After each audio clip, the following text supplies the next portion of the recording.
আসসালামু আলাইকুম প্রিয় তৃতীয় শ্রেণীর শিক্ষার্থী বন্ধুরা, আশা করি তোমরা সবাই ভালো আছো। আজকে আমরা দেখব তোমাদের প্রাথমিক বিজ্ঞানের তোমরা থার্ড চ্যাপ্টার চলে আসো। ওখানে তোমরা দেখতে পাবে সুস্বাস্থ্যের জন্য খাদ্য। ওকে, আচ্ছা আমরা এই অধ্যায়ের অনুসরণী যে প্রশ্নগুলো থাকবে, মানে এখানে দেখো অনুশীলনীতে আমরা দেখতে পাচ্ছি এক সঠিক উত্তরের টিক চিহ্ন দিই, তারপর শব্দগুলো থেকে সঠিক শব্দ নিয়ে শূন্যস্থান পূরণ করি। এরপর দেখো আমরা দেখতে পাচ্ছি বাম পাশের শব্দগুলোর সাথে ডান পাশের শব্দের মিল করে। ঠিক আছে, তো আজকে আমরা কি করব, আজকে আমরা এইগুলোর উত্তরগুলো জানবো। ঠিক আছে, আচ্ছা তাহলে দেখো আমরা এর উত্তরে চলে যাই। দেখো ওখানে খুব সুন্দরভাবে দেওয়া হয়েছে। দেখো প্রিয় শিক্ষার্থীরা, এখানে 1 নম্বরে কি দেওয়া আছে, সঠিক উত্তরটিতে টিক চিহ্ন দাও। আচ্ছা দেখো 1 নম্বরে কি বলা আছে, কোন খাদ্যটি শুধু দুধ থেকে তৈরি হয়। তো এর উত্তরটা আমি তোমাদের বোল্ড আকারে দেখিয়ে দিয়েছি। এর উত্তরটা হবে মাখন।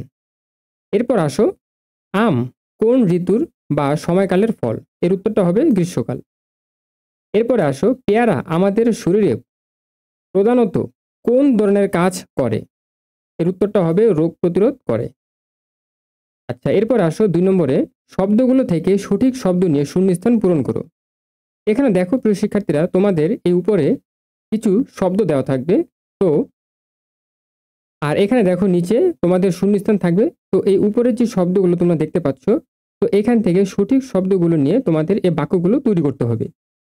তাহলে দেখো এখানে কি বলা আছে, ক নম্বরে, শর্করা জাতীয় খাদ্য থেকে আমরা শক্তি পাই। আমি তোমাদের বোঝার সুবিধার্থে বোল্ড আকারে লিখে দিয়েছি। এরপর দেখো, টিউবওয়েলের পানিতে বিভিন্ন ধরনের খনিজ লবণ মিশ্রিত থাকে। এরপরে দেখো, ডিমের সাদা অংশ আমিষ আর কুসুম চর্বি জাতীয় পদার্থ। এরপর দেখো, মানুষ ফাস্টফুড খেলে তাদের শরীর মোটা হয়ে যায়। প্রিয় শিক্ষার্থী বন্ধুরা, তোমরা যখন শূন্যস্থান পূরণ করবে তখন কিন্তু তোমাদের এই জায়গায় কিন্তু হাইট থাকবে। ঠিক আছে, তখন তোমরা কি করবে, ওই সঠিক শব্দগুলো এখান থেকে নিয়ে তোমরা এই শূন্যস্থান পূরণ করে দিবে, তাই তো? আচ্ছা এখন আসো 3 নম্বরে, বাম পাশের শব্দগুলোর সাথে ডান পাশের শব্দের মিল করো। দেখো আমি তোমাদের উত্তর সহকারে দিয়ে দিয়েছি। দেখো এখানে কি হবে, ডাবের পানি স্বাস্থ্যকর, ডাবের পানি স্বাস্থ্যকর। এরপরে দেখো, কোমল পানীয় মোটা।